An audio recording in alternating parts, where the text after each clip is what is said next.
Revelation chapter 10. Then I saw another mighty angel coming down from heaven. He was robed in a cloud, with a rainbow above his head. His face was like the sun, and his legs were like fiery pillars. He was holding a little scroll which lay open in his hand. He planted his right foot on the sea and his left foot on the land, and he gave a loud shout like the roar of a lion. When he shouted, the voices of the seven thunders spoke. And when the seven thunders spoke, I was about to write. But I heard a voice from heaven say, "Seal up what the seven thunders have said, and do not write it down." Then the angel I had seen standing on the sea and on the land raised his right hand to heaven, and he swore by him who lives forever and ever, who created the heavens and all that is in them, the earth and all that is in it, the sea and all that is in it, and said, "There will be no more delay, but in the days when the seventh angel is about to sound his trumpet, the mystery of God will be accomplished, just as he announced to his servants, the prophets." Then the voice that I had heard from heaven spoke to me once more. "Go, take the scroll that lies open in the hand of the angel who is standing on the sea and on the land." So I went to the angel and asked him to give me the little scroll. He said to me, "Take it and eat it. It will turn your stomach sour, but in your mouth it will be as sweet as honey." I took the little scroll from the angel's hand and ate it. It tasted sweet as honey in my mouth, but when I had eaten it, my stomach turned sour. Then I was told, "You must prophesy again about many peoples, nations, languages, and kings." Revelation chapter 11. I was given a reed like a measuring rod and was told, "Go and measure the temple of God and the altar with its worshippers, but exclude the outer court. Do not measure it, because it has been given to the Gentiles. They will trample on the holy city for 42 months, and I will appoint my 2 witnesses, and they will prophesy for 1,260 days, clothed in sackcloth. They are the 2 olive trees and the 2 lampstands, and they stand before the Lord of the earth. If anyone tries to harm them, fire comes from their mouths and devours their enemies. This is how anyone who wants to harm them must die. They have power to shut up the heavens so that it will not rain during the time they are prophesying, and they have power to turn the waters into blood and to strike the earth with every kind of plague as often as they want. Now when they have finished their testimony, the beast that comes up from the abyss will attack them and overpower and kill them. Their bodies will lie in the public square of the great city, which is figuratively called Sodom and Egypt, where also their Lord was crucified. For 3.5 days, some from every people, tribe, language, and nation will gaze on their bodies and refuse them burial. The inhabitants of the earth will gloat over them and will celebrate by sending each other gifts, because these 2 prophets had tormented those who live on the earth. But after the 3.5 days, the breath of life from God entered them, and they stood on their feet, and terror struck those who saw them. Then they heard a loud voice from heaven saying to them, "Come up here." And they went up to heaven in a cloud, while their enemies looked on. At that very hour, there was a severe earthquake, and 1/10 of the city collapsed. 7,000 people were killed in the earthquake, and the survivors were terrified and gave glory to the God of heaven. The second woe has passed. The third woe is coming soon. The seventh angel sounded his trumpet, and there were loud voices in heaven which said, "The kingdom of the world has become the kingdom of our Lord and of his Messiah, and he will reign forever and ever." And the 24 elders who were seated on their thrones before God fell on their faces and worshipped God, saying, "We give thanks to you, Lord God Almighty, the one who is and who was, because you have taken your great power and have begun to reign. The nations were angry, and your wrath has come.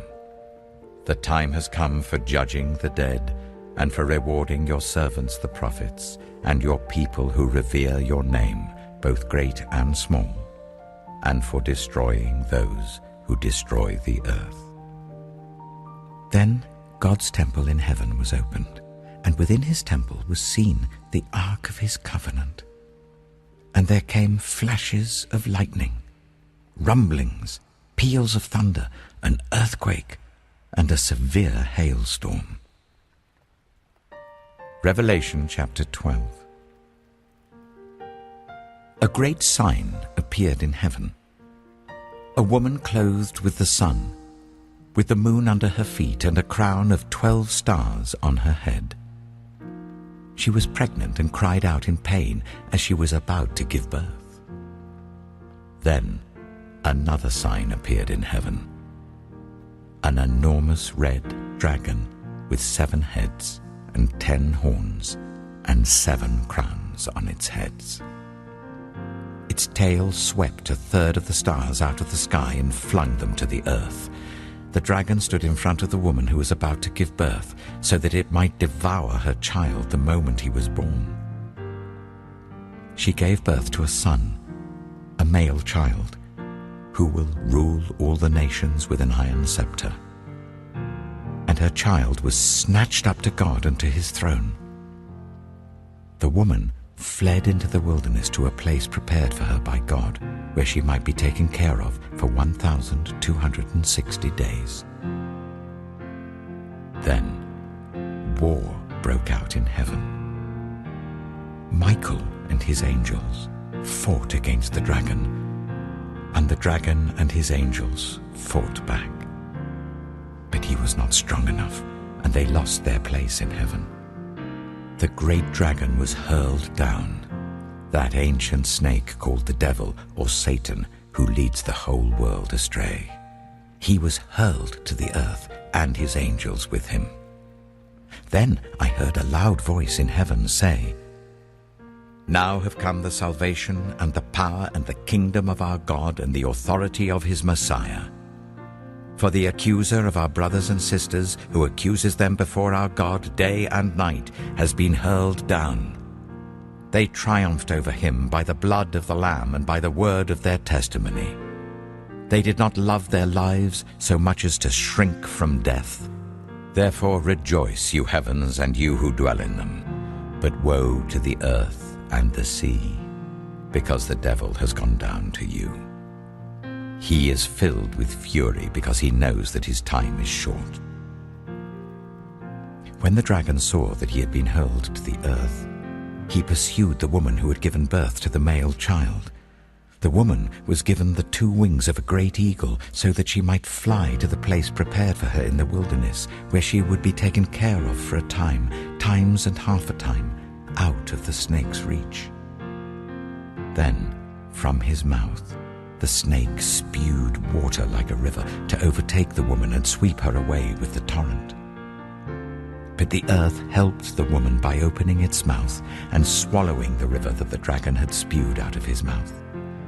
Then the dragon was enraged at the woman and went off to wage war against the rest of her offspring, those who keep God's commands and hold fast their testimony about Jesus.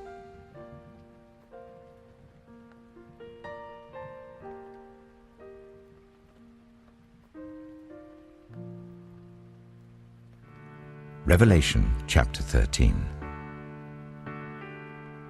The dragon stood on the shore of the sea, and I saw a beast coming out of the sea. It had 10 horns and 7 heads, with 10 crowns on its horns, and on each head a blasphemous name. The beast I saw resembled a leopard, but had feet like those of a bear, and a mouth like that of a lion. The dragon gave the beast his power and his throne and great authority. One of the heads of the beast seemed to have had a fatal wound, but the fatal wound had been healed. The whole world was filled with wonder and followed the beast.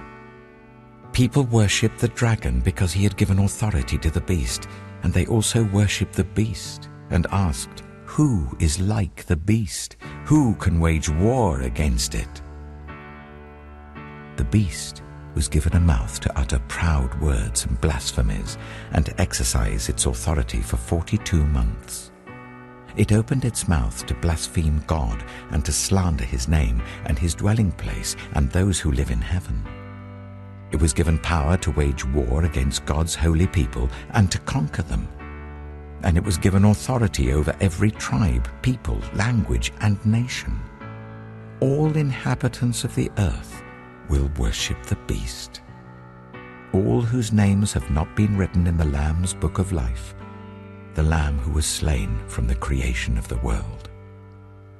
Whoever has ears, let them hear. If anyone is to go into captivity they will go. If anyone is to be killed with the sword they will be killed. This calls for patient endurance and faithfulness on the part of God's people. Then I saw a second beast coming out of the earth. It had 2 horns like a lamb, but it spoke like a dragon.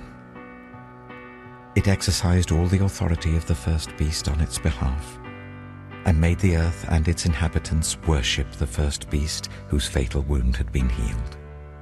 And it performed great signs, even causing fire to come down from heaven to the earth, in full view of the people. Because of the signs it was given power to perform on behalf of the first beast, it deceived the inhabitants of the earth.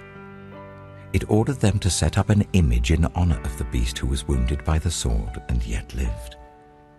The second beast was given power to give breath to the image of the first beast, so that the image could speak and cause all who refused to worship the image to be killed. It also forced all people, great and small, rich and poor, free and slave, to receive a mark on their right hands or on their foreheads, so that they could not buy or sell unless they had the mark, which is the name of the beast or the number of its name. This calls for wisdom. Let the person who has insight calculate the number of the beast, for it is the number of a man. That number is 666.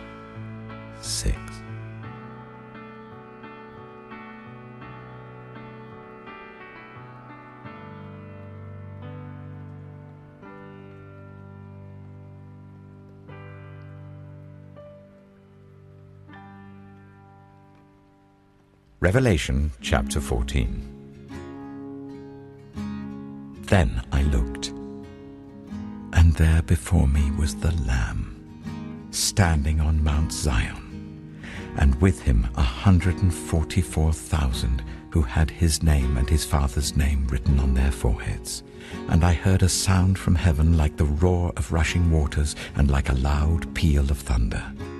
The sound I heard was like that of harpists playing their harps. And they sang a new song before the throne and before the 4 living creatures and the elders. No one could learn the song except the 144,000 who had been redeemed from the earth. These are those who did not defile themselves with women, for they remained virgins. They follow the Lamb wherever he goes.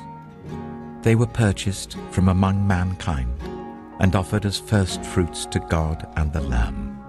No lie was found in their mouths. They are blameless. Then I saw another angel flying in mid-air, and he had the eternal gospel to proclaim to those who live on the earth, to every nation, tribe, language, and people. He said in a loud voice, "Fear God and give him glory, because the hour of his judgment has come. Worship him who made the heavens, the earth, the sea, and the springs of water." A second angel followed and said, "Fallen, fallen is Babylon the Great, which made all the nations drink the maddening wine of her adulteries." A third angel followed them and said in a loud voice, "If anyone worships the beast and its image and receives its mark on their forehead or on their hand, they too will drink the wine of God's fury, which has been poured full strength into the cup of his wrath. They will be tormented with burning sulfur in the presence of the holy angels and of the Lamb, and the smoke of their torment will rise forever and ever. There will be no rest, day or night, for those who worship the beast and its image, or for anyone who receives the mark of its name." This calls for patient endurance on the part of the people of God, who keep his commands and remain faithful to Jesus. Then I heard a voice from heaven say, "Write this: Blessed are the dead who die in the Lord from now on." "Yes," says the Spirit, "they will rest from their labor, for their deeds will follow them." I looked, and there before me was a white cloud, and seated on the cloud was one like a son of man, with a crown of gold on his head and a sharp sickle in his hand. Then another angel came out of the temple and called in a loud voice to him who was sitting on the cloud, "Take your sickle and reap, because the time to reap has come, for the harvest of the earth is ripe."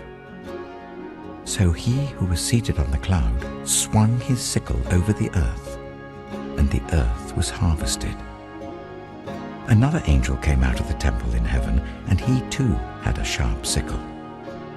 Still another angel, who had charge of the fire, came from the altar and called in a loud voice to him who had the sharp sickle, "Take your sharp sickle and gather the clusters of grapes from the earth's vine, because its grapes are ripe." The angel swung his sickle on the earth, gathered its grapes, and threw them into the great winepress of God's wrath. They were trampled in the winepress outside the city, and blood flowed out of the press, rising as high as the horses' bridles for a distance of 1,600 stadia.